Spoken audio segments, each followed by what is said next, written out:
Magandang araw po sa inyong lahat. Welcome po sa ating munting channel. So ito yung update natin ngayong araw na to. Naghuhukay sila ng sukalo.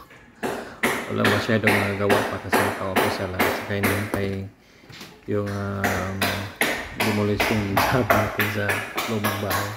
Pero nag-umpisa na sila. Pero ito yung ibang labor natin. Natanggal yung tiles para magamit pa kung may masave pa. So lagyan natin doon sa harapan, kunin daw ng may-ari kasi kung may nasisave pa na tapos magagamit pa. So ito maluwang pa yung harapan natin doon tayo. Ito yung magiging workstation natin siguro. So maluwang pa. So ito malapit na silang matapos sa tatanggal ng tiles, no? Yung iba yung labor natin. Wala pa masyadong panday mason tayo kasi isa tayo. Labor muna yung papasok bago yung iba.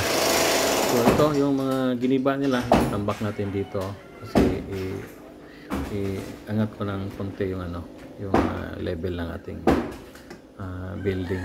Kasi kung may malakas na ulan daw, mayroong mag-pack up na tubig dito.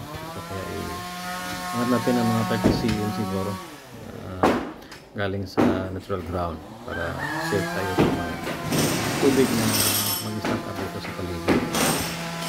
So ito, natanggal ko yung window nigaga, no? Nagawa natin, umpisa natin mag-muli sa ibang wall, no? Para bukas bubong na ating patanggal para magamit extension para sa workstation bakal o tayo para doon gamitin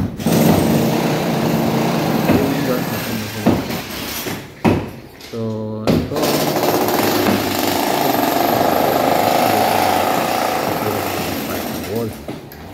isa na sila. So mamaya pa lagyan ko ng barrier pa yung paligid.